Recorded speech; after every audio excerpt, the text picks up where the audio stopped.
مطلب یہ کریڈٹ تو گورنمنٹ آف شہباز شریف کو کریڈٹ تو ان کا جائے گا. رانا صاحب آپ کو اب کیا مسئلہ ہے؟ اب تو وہ کوشش کر رہے ہیں ایک دم سے اوور دا نائٹ تو کچھ بھی نہیں ہو سکتا ہے, آپ پھر بھی نہیں مان رہے ہیں. نہیں, اگر وہ کم کر رہے ہیں تو بہت اچھی بات ہے. 11 روپے کم ہو کے بھی اگر 70 روپے پہ آ جاتا ہے تو 70 روپے تھوڑے ایک غریب آدمی کے لیے جو جھونپڑی میں رہتا ہے یا دو کمروں کے گھر میں رہتا ہے. 60 میں آئے گا ابھی 75 روپے کا یونٹ ہے تو 60 میں آ گیا. ہاں 60 میں آئے گا. ان 4 سالوں میں روپیہ کتنا ڈی ویلیو ہوا آپ کو اندازہ ہے؟ اور اس کے بعد یہ 60 روپے 65 روپے پہ بھی اگر چلا جائے گا تو کیا عام آدمی کے لیے کوئی جنت سے کوئی بولے اس کے لیے کوئی ٹھنڈی ہوائیں آ جائیں گی؟ اور دوسری بات سن لیں, میں چونکہ بار بار یہ کہتا ہوں کہ میرا تعلق لوئر مڈل کلاس سے ہے. میں اپر مڈل کلاس سے بھی ابھی نہیں ہوں, میں لوئر مڈل کلاس سے ہوں, جہاں پہ میں لوگوں کو اپنی آنکھوں کے سامنے کیڑوں کی طرح رینگتے ہوئے دیکھتا ہوں. آج میں نے اب جو بچی کو رکشے والا لے کے جاتا تھا, کیسا میں نے اسے کہا پائے نہیں. اس نے کہا جی وہ میرے کوئی رکشے میں پتہ نہیں کیا ہوتا ہے وہ پھٹ گیا.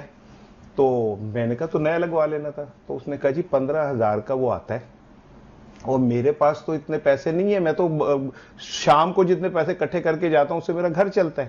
میں یہ بالکل ایمانداری سے آپ کو بات بتا رہا ہوں. میں ابھی اس میں آ رہا تھا اوبر ٹیکسی میں, جس میں نا وہ اس سے میں نے گپ شپ شروع کر دی. تو میں نے اسے کہا کہ یار آپ جوان ہو لیکن تھکے ہوئے کیوں لگ رہے ہو؟ میں خدا کو گواہ کر کے کہہ رہا ہوں, میں اس میں ایک شاید لفظ آگے پیچھے ہو جائے, معنی نہیں آگے پیچھے ہوں گے. وہ کہتا میں 2 دن سے نہیں سویا. میں نے کہا کیوں نہیں سویا؟ کہ میری گاڑی کے اندر سی این جی کی کٹ ختم ہو گئی ہے, تو میں گھر بھی نہیں گیا ہوں 2 دن سے, اور میری 2 بیٹیاں ہیں وہ مجھے میسج کرتی ہیں کہ پاپا گھر آ جائیں تھوڑی دیر کے لیے, اور میں گھر نہیں جا پا رہا. اور پھر اس نے ایک جملہ کہا, میرے خدا کی قسم یا سینے پیسے کر کے لگا. اس نے کہا کہ میں نا پچھلے کئی سالوں سے ایک رات میں سکون سے نہیں سو سکا.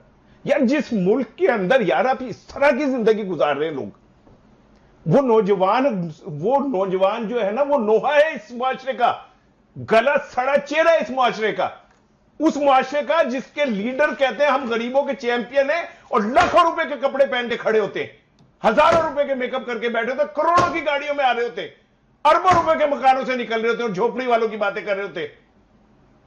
میں کیسے کہہ دوں کہ یہ بہت بڑی کارنامہ ہے بھائی؟ بہت بڑا آپ نے تیر مار لیا.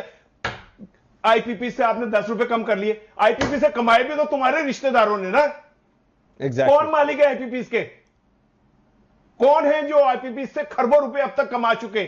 30 ارب ڈالر آپ نے, 40 ارب ڈالر آپ نے پچھلے 10 سال میں آئی پی پی کو مفت دیے کسی کام کے بغیر. 10 روپے یہ سناؤ نا مینوں, 10 روپے یہ کرتے تو کیا 10 روپے سے کیا ہو جائے گا؟ غریب کے گھر کے اندر جو ہے روٹی ڈبل ہو جائے گی, اس کے بچے کو دودھ مل جائے گا پینے کے لیے, اس کے گھر کی فیسیں ادا ہو جائے گی بچوں کی اسکولوں کی. ابھی تو تیاری کریں, ڈرامے بازیاں کرنی, 10 روپے کر دیے, 10 روپے کر دیے. اپنے گھر کے کہو نا کہ جو باہر تمہارے کروڑوں کھربوں روپے لگے ہوئے رکھے, تم نے انویسٹ کیے ہوئے, لے آؤ پاکستان میں, لا کے کہو کہ ہاں جی یہ پاکستان میں انویسٹ کرتے ہیں. کہو اپنے رشتہ داروں سے, آئی پی پیز کے جو جتنے مالک ہیں, وہ ادارے جو اس میں انوالو ہے آئی پی پیز میں, سب وڈرا کریں. کیوں نہیں کرتے؟ ایک دن میں کیوں نہیں ہو سکتا؟ کنگلے ہو جائیں گے. روز غریب مر سکتا ہے, آپ ایک دن میں کوئی فیصلہ نہیں کر سکتے.